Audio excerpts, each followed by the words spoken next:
Hello friends, welcome to secret of சமையல். இன்னைக்கு நம்மளோட சேனல்ல நாம பார்க்க போறது ஒரு செம்ம இன்ட்ரெஸ்டிங்கான ஒரு ஹைதராபாதி ஸ்டைல்ல ஒரு பன்னீர் மசாலா ரெசிபி.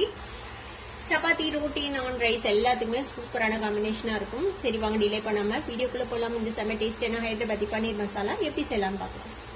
பேன் அடுப்புல வச்சிருக்கேன். அதுல ஒரு டேபிள் ஸ்பூன் அளவுக்கு எண்ணெய் விட்டுக்கலாம். இப்போ இதுல ஒரு ஏலக்காய், 2 கிராம்பு, ஒரு சின்ன துண்டு பட்டை வச்சிருக்கேன், அதை சேர்த்திக்கலாம். கூடவே ஒரு 5-6 முந்திரி பருப்பு, ஒரு 6 பாதாம் பருப்பு அதையும் சேர்த்திக்கோங்க. ஒரு சின்ன துண்டு இஞ்சி இந்த மாதிரி தோல் சீவிட்டு நறுக்கி வச்சிருக்கேன்.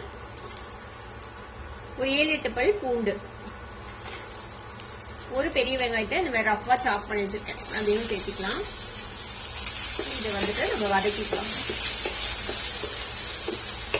வெங்காயம் லேசா வதங்கிடுச்சு. இப்போ நான் ஒரு தக்காளியை இந்த மாதிரி ரஃபா சாப் பண்ணி வச்சிருக்கேன், ஒரு பச்சை மிளகாய், ஒரு கைப்பிடி அளவுக்கு கொத்தமல்லி தலை அதையும் இதுல சேர்த்திடுங்க.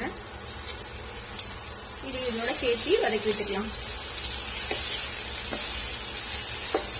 தக்காளியும் கொஞ்சம் சாஃப்ட் ஆகணும், அது வரைக்கும் இது நல்லா வதக்கி விட்டுக்கோங்க. இப்போ எல்லாமே சேர்ந்து நல்லா வதங்கிடுச்சு. இப்போ இதை ஆஃப் பண்ணிட்டு கொஞ்சம் ஆற விட்டு இதை நம்ம அரைச்சி எடுத்துக்க போறோம். இப்ப நம்ம வதக்குனதை ஒரு மிக்சி ஜாருக்கு மாத்தியாச்சு. இதை வந்துட்டு ஒரு ஸ்மூத்தான பேஸ்டா அரைச்சு எடுத்துக்கலாம். தேவைன்னா கொஞ்சமா தண்ணி விட்டு அரைச்சு எடுத்துக்கோங்க. இப்ப இது மாதிரி நல்ல ஸ்மூத்தான ஒரு பேஸ்டா அரைச்சு எடுத்தாச்சு. நான் தண்ணி எதுவும் விடல, அப்படியே தான் அரைச்சு எடுத்து வச்சிருக்கேன். இப்ப அதே பேன்ல கொஞ்சமா எண்ணெய் விட்டுக்கலாம். ஒரு 2 டேபிள் ஸ்பூன் அளவுக்கு எண்ணெய். எண்ணெய் நல்லா சூடாயிடுச்சு. இப்போ ஒரே ஒரு பிரிஞ்சி இலை சேர்த்திக்கலாம்.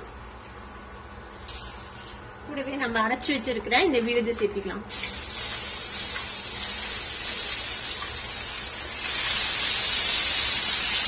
கூடவே மிக்சி ஜார்ல கொஞ்சமா தண்ணி விட்டு வச்சிருக்கேன், தண்ணியும் சேர்த்திக்கலாம். இது கூட நம்ம மசாலா பொடி எல்லாம் சேர்த்திக்கலாம். என்னென்ன எடுத்து வச்சிருக்கேன்னு சொல்லிடுறேன். கொஞ்சமா மஞ்சள் தூள் 1/4 டீஸ்பூன், 1 டீஸ்பூன் வந்து சிக்கன் மசாலா பொடி, 1 டீஸ்பூன் வந்து மிளகாய் தூள், 1 டீஸ்பூன் வந்து மல்லித்தூள். இது எல்லாத்தையும் உள்ள சேர்த்திடுங்க.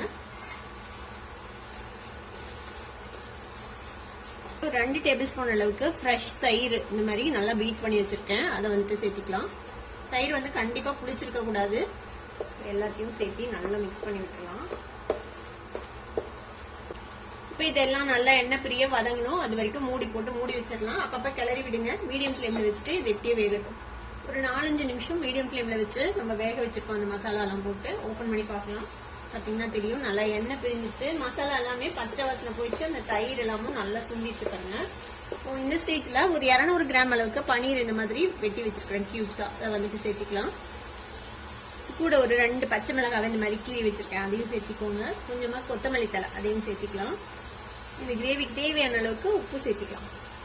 இன்னும் ஒரு 1/4 கப் அளவுக்கு தண்ணி எடுத்து வச்சிருக்கேன், தண்ணி இதுல சேர்த்திக்கலாம். இது எல்லாத்தையும் நல்லா மிக்ஸ் பண்ணி விடுங்க. கூட இன்னும் கொஞ்சம் தண்ணி சேர்த்திக்கலாம். கன்சிஸ்டன்சி வந்து உங்களுக்கு என்ன மாதிரி வேணுமோ அந்த மாதிரி நீங்க அட்ஜஸ்ட் பண்ணிக்கோங்க தண்ணி.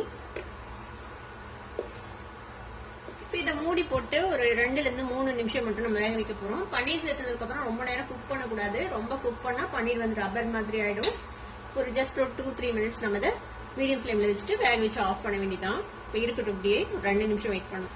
ஒரு 3 மினிட்ஸ் ஆச்சு நம்ம பன்னீர் போட்டு வச்சு நம்ம ஓபன் பண்ணி பார்க்கலாம். பாருங்க, சூப்பரா எண்ணெய் பிரிஞ்சு செம்மையா ரெடி ஆயிடுச்சு நம்மளோட ஹைதராபாதி பன்னீர் மசாலா. அவ்வளவுதான். இதுக்கு மேல நம்ம அடுப்புல வைக்க தேவையில்லை, அடுப்பு ஆஃப் பண்ணிடலாம்.